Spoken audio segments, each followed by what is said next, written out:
İnsanların en iyi dostu olan köpekler çok eski zamanlardan beri bizlerle birlikte yaşamaktalar. Günümüzde birbirinden farklı görünüş ve özellikle birçok köpek türü vardır.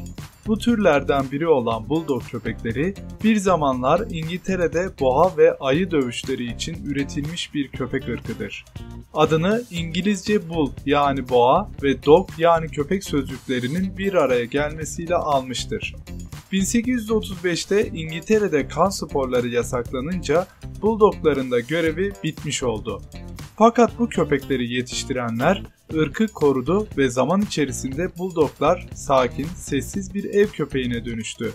Günümüzde Amerikan, İngiliz ve Fransız olmak üzere 3 farklı türü vardır. Bulldog köpek cinsi kısa boylu ve geniş vücutlu bir yapıya sahiptir. Diğer köpek türleriyle karşılaştırıldığında bu köpekler kendi boylarında olan köpek türlerine göre daha ağırdır. Erişkin bir Bulldog'un ortalama ağırlığı 22 kilogram, yüksekliği ise 33-38 cm olur. Boyuna göre ağır bir köpek olması Bulldogların hareket edebilmesini engellememekle birlikte son derece hareketli ve kuvvetli köpeklerdir. Bu hareketlilik ve kuvvet, Bulldogların boyuna göre çok daha yükseğe sıçrayabilmesine olanak sağlamaktadır. Dünya üzerindeki en güçlü köpek türlerinden birisi olarak kabul edilen Bulldog köpekleri genellikle bekçi köpeği olarak kullanılmaktadır. Bulldogların sahiplerine olan bağlılıkları da eklenince bu köpekler çok iyi bir bekçi köpeği olur. Agresif surat ifadesi vardır ve bu ifade onların bekçilik ve koruma görevlerinde tercih edilmesini sağlar. Ama Bulldogların görünüşlerine ve onlara verilen görevlere aldırmamak gerekir. Çünkü bu hayvanlar son derece sevecen ve cana yakın bir yapıya sahiptir. Bulldoglar uysal köpeklerdir ve diğer köpek türlerine saldırmazlar. Horlaması ve salyasının akmasıyla ünlüdür.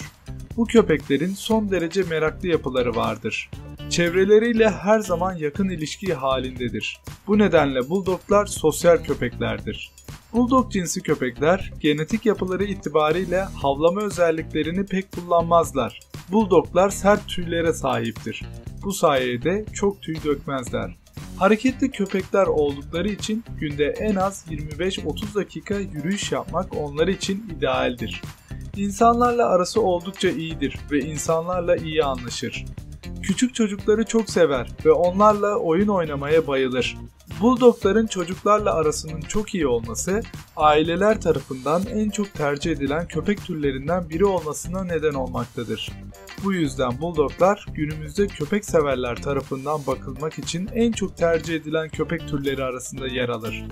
Yeni videolarımı yakından takip edebilmek için kanalıma abone olabilir, videolarımı beğenerek ve yorum yaparak görüş ve düşüncelerinizi bildirebilir, kanalıma destek olabilirsiniz. Vaktinizi ayırıp videomu izlediğiniz için teşekkür eder, bir sonraki videoda tekrardan görüşmek üzere, hoşça kalın.